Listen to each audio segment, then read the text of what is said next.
Dan seluruh kandungan hadis adalah syariat dalam arti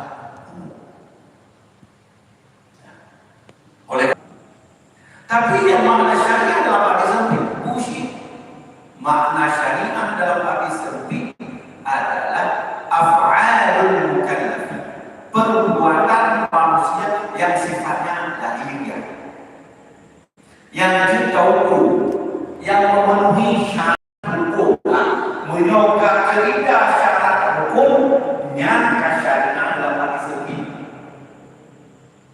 Sah nyang syariat dalam arti sempit.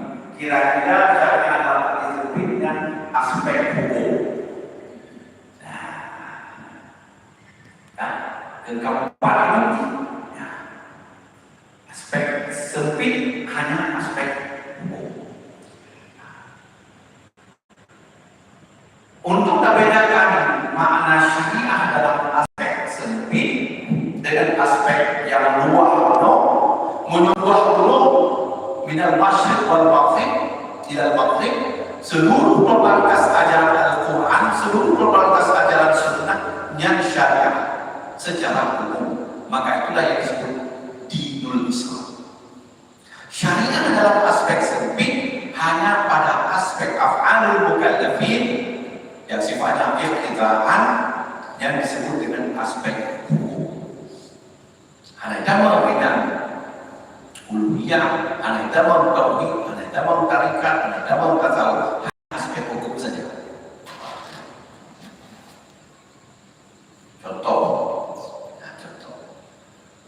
ibadat katanya, kata mayat, kena katanya yang kata rukun buhana, yang syariah dalam rezeki. Nah, batu buhana, yang syariah dalam rezeki. Jadi artinya buat manusia yang diukur, yang alat ukur ini, ya syarat, ya hukum, ya watak, ya sah. Tapi dalam ilmu tauhid, ilmu akidah, bukan persoalan sah tidak sah, hanya persoalan memenuhi syarat dan hukum, tidak. Ini contoh ya, menyoda sembahyang, pertanyaan tanya sah hana sah, menyoda pertanyaan sah hana sah, yang pertanyaan hukum, benar.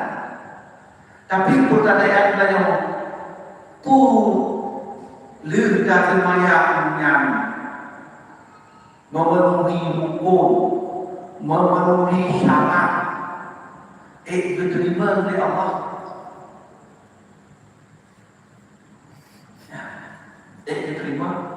Yang hukum mono yang sifatnya yang jauh di mereka. Mana Allah menyoba memenuhi hukum dan syarat, menyoba logika ilmu fikih, diterima. Tapi menyoba di mereka yang tergantung reda Allah,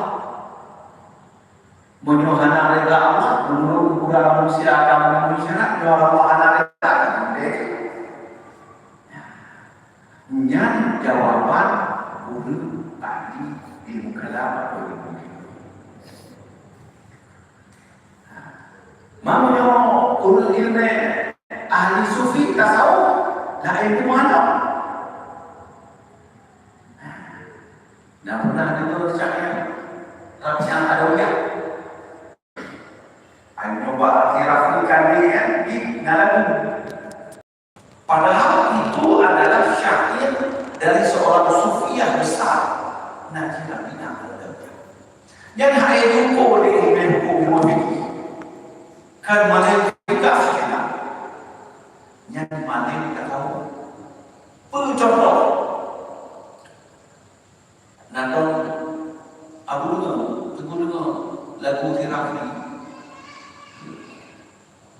Ya Allah, itu sebetulnya ungkapan sufi. Ya Allah, menyolong sujud kepadamu karena lu mengharapkan surga Allah, jauhkan surga itu dariku. Ya Allah, kalau aku sujud beribadah kepadamu. Karena aku ingin menghindar dari neraka, masukkan saja aku dalam neraka.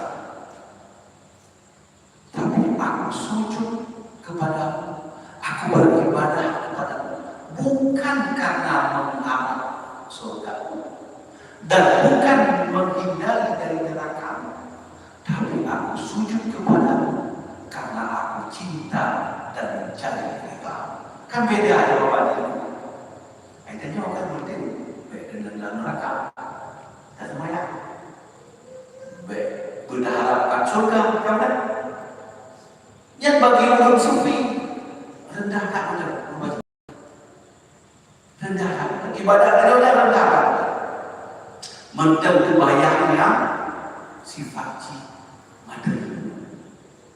Tapi bagi orang-orang yang dekat takal, yang suci, yang bersih, ya, membersihkan dia dari penyakit hati, penyakit fisik, kenyang tujuan akhir. Ibadah kita betul perintah itu kita patuh dan taat, itu betul. Tapi apakah kita hanya ingin menjalankan perintah itu atau tidak? Jadi suci besar.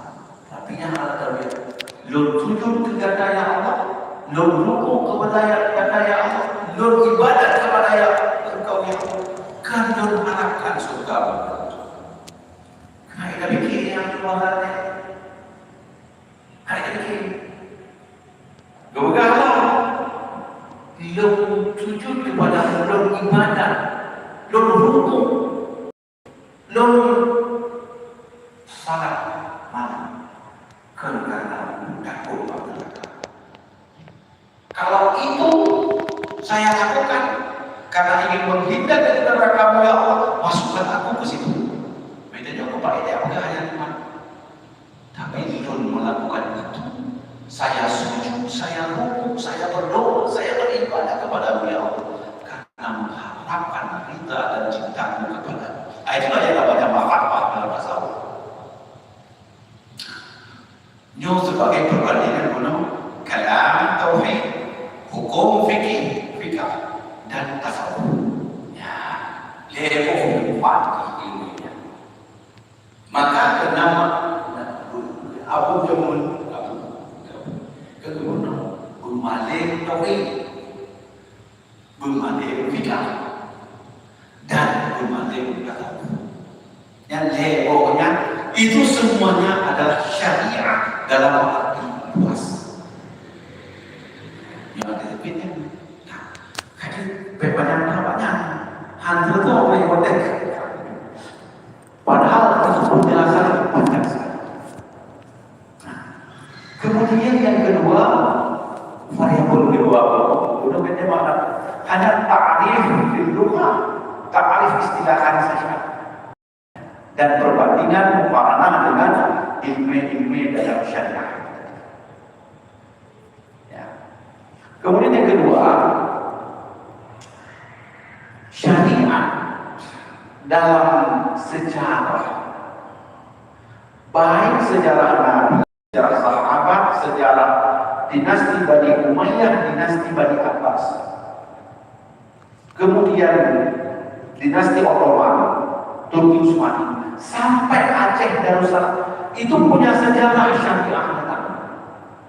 Jadi coba katanya mau ajaran Islam kan tiba-tiba, tapi punya sejarah panjang. Ajaran Allah, ajaran Rasulullah SAW, Al-Quran dan Sunnah sampai ke Aceh itu punya perjalanan sejarah panjang.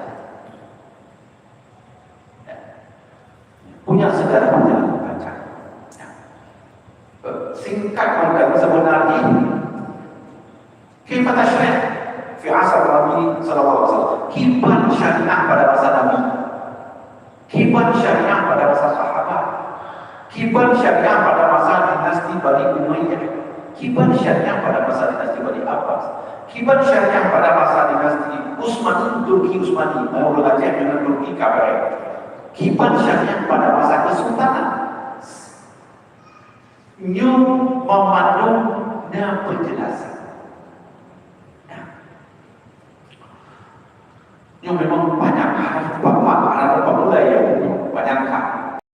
Tapi balik yang kedua berkata syariat pada masa Nabi itu Al-Quran masih turun, wahyu masih ada. Kalau ada masalah, ada penjelasan dari wahyu. Kalau ada pertanyaan, Nabi menjawab berdasarkan wahyu. Perilakunya apa saja? Purno ibadah, purno muamalah, purno kawin, purno dagang, purno bernegara, itu semuanya ada wahyu. Ada susu bukan teks Al-Quran, teks suci. Jadi menurutnya masalah, nah pertanyaan karena Nabi ada jawab. Belum ada pembagian yang belum nyotohi, nyosyiah fikir, nyotahnya dalamnya. Gimana? Nabi Ibrahim selama periode Makkah itu 13 tahun. Nabi Ibrahim hanya kaitan dengan akidah saja. Hanya belum lain. Maka akidah orang kafir Quraisy akidah syirik. Yang betul-betul meribet akidah itu. Terus Nabi dia menghapus berbeda akidah, tidak bisa sekali. Nabi kata Allah turunkan wahyu itu sampaikan kepada orang-orang kafir Quraisy, itu membongkar semua akidah Quraisy, maka ditolak oleh keluarga Abu Jahal, Abu Lahab, keluarga tolak semua.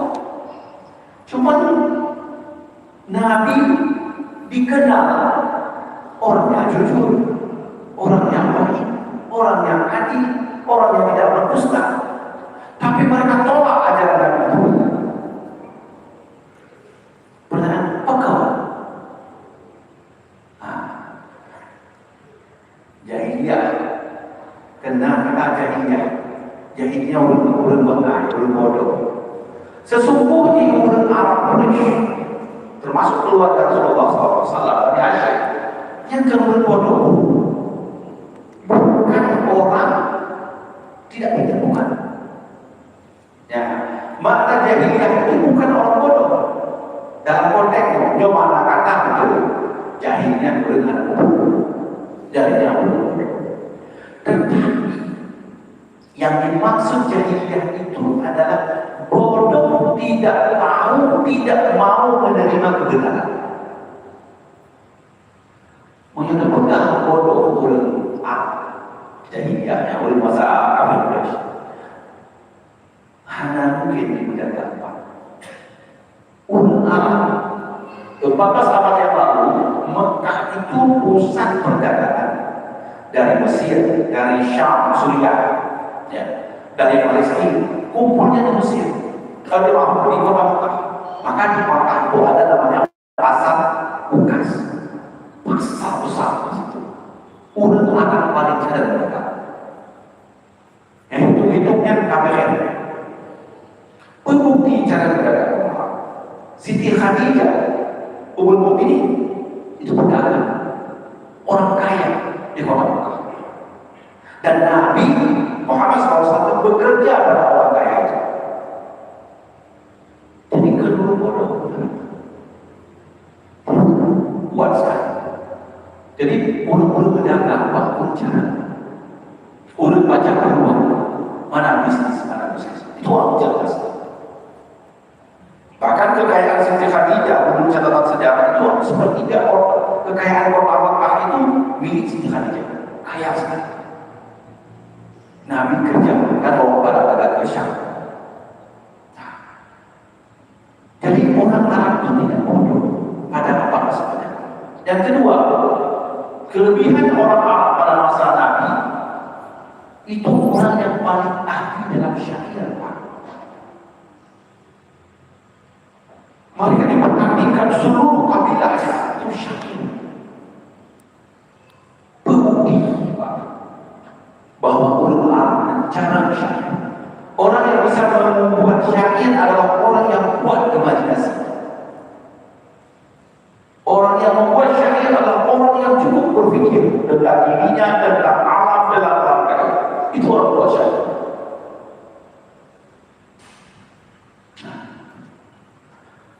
Bukti bahwa benar yang buat syair, dia menyusun syair menandingi kata bayan. Kalau Tuhan itu menggagalkan itu, maka Quran turun.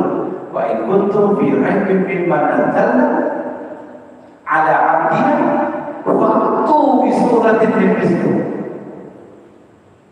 Itu tantangan Quran kepada orang ahli syair di kota Mekah. Apa kata Quran? Allah Subhanahu wa taala, kalau engkau dengan apa yang kami wahyukan kepada hamba kami Muhammad, kamu kerja yang sebisa dengan Allah. Itu menandakan bahwa orang Arab itu adalah orang yang cerdas. Ini yang kita sampaikan fakta sejarah. Ternyata tidak sanggup menandingi kata bayan. Itu yang kita sebut bahwa orang Arab itu tidak bodoh.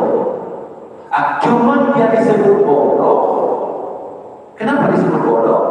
Jahil. Kenapa disebut jahil? Kenapa? Nyona jalan, mengikuti jalannya, lo akan bahagia di dunia dan akhirat.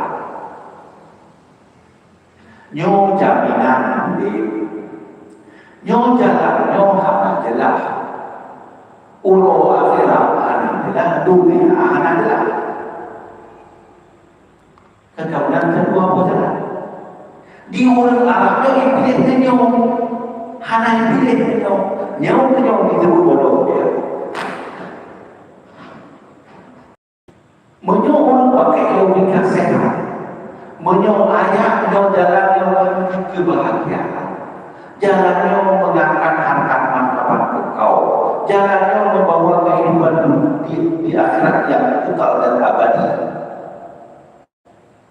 Menyono dendemu jalannya untuk mudik ke jannah, mudik makan keluarga, mudik ke tetangga, menuju ayah, menuju rumah.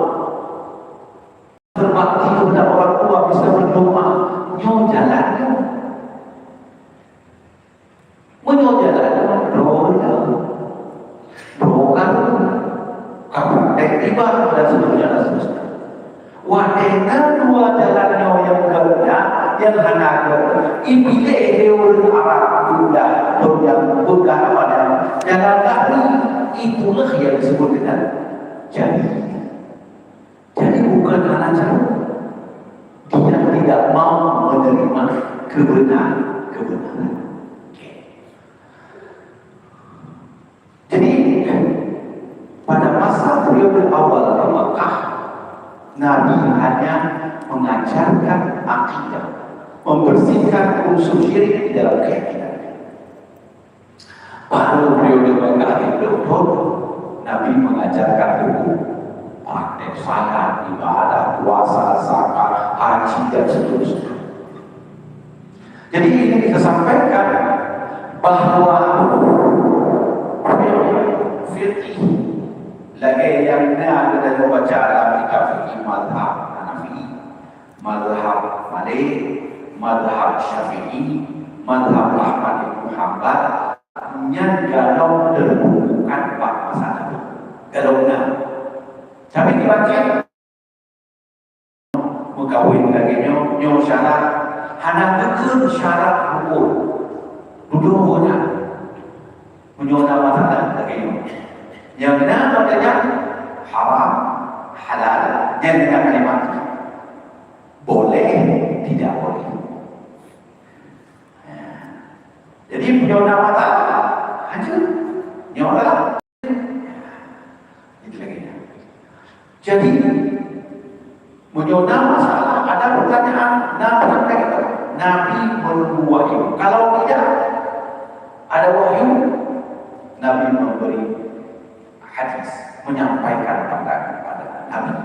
Tapi haruslah ingat bahwa apa yang dikatakan Nabi itu di semuanya itu bimbingan wahyu. Karena Nabi itu manusia, yang dikritik oleh orientalis. Ini orang Nabi itu manusia, sama kita. Nabi itu kawin, Nabi itu Nabi nani, Nabi kecil, Nabi pakai pakaian, Nabi jaga masjid, Nabi mendekat. Yang ditulis dalam kalimat Nabi, hadis atau sunnah, dalam ilmu kalam, ilmu tauhid, hanya karena nafsu. Semuanya bimbingan Allah Subhanahu wa taala. Lalu wa man yantiqu 'anil hawa in huwa illa wahy. Nabi baru pegang sesuatu karena keinginan, karena hawa nafsu, tapi dengan bimbingan wahyu. Oleh karenanya, hadis Nabi yang sifatnya murni wahyu kalimat Tuhan, yang kita kenal dengan hadis qudsi, yang Nabi hanya merubah kalimat itu, tetapi itu bukan wahyu seperti Quran.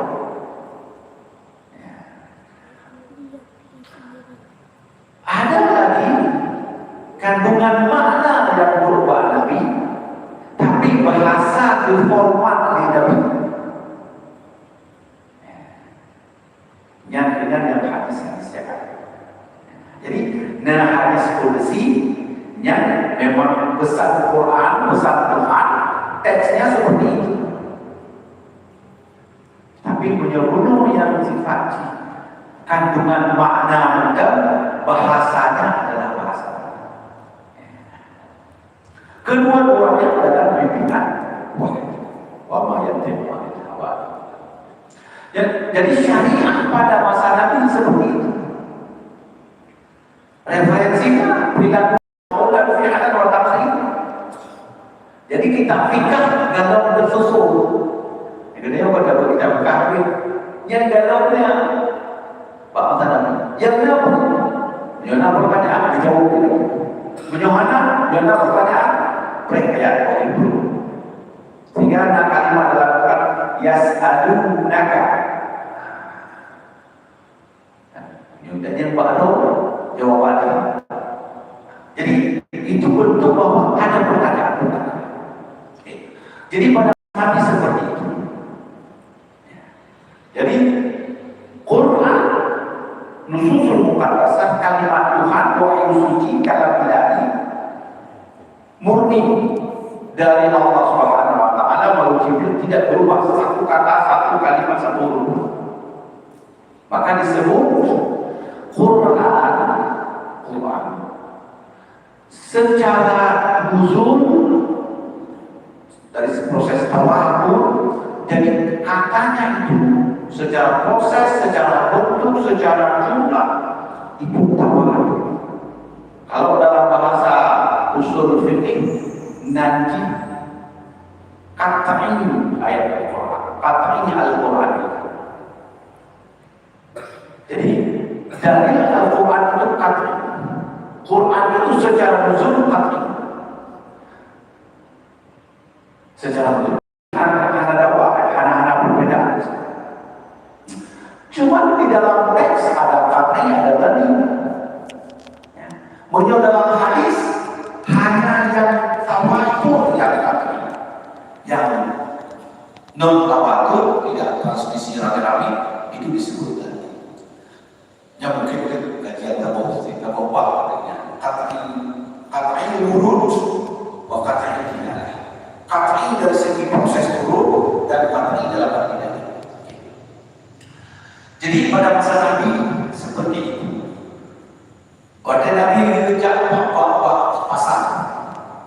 boleh sunnah. Bangunan Nabi Ibrahim Allah kan tidak kawin. Ya bersama dengan nyawa pernah jak haji jak umrah kenal. Dino kaya juga dia.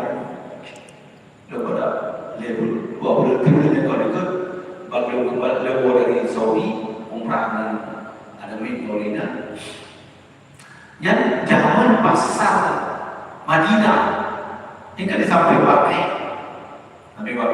Dino kayak pegang museum. Memang ngaji pasar-pasar muda, tapi yang lainnya kayak museum. Jadi nama museum. Jadi museum tentang sirah Nabawi. Udah mana? Padahal yang silsilah Nabi Muhammad SAW coba Nabi luar biasa. Silsilah Nabi coba Nabi betul. Buat Nabi, ilmu Nabi, hibah Nabi berkawin, hibah Nabi berbuat, ada semua. Termasuk Nabi berkata,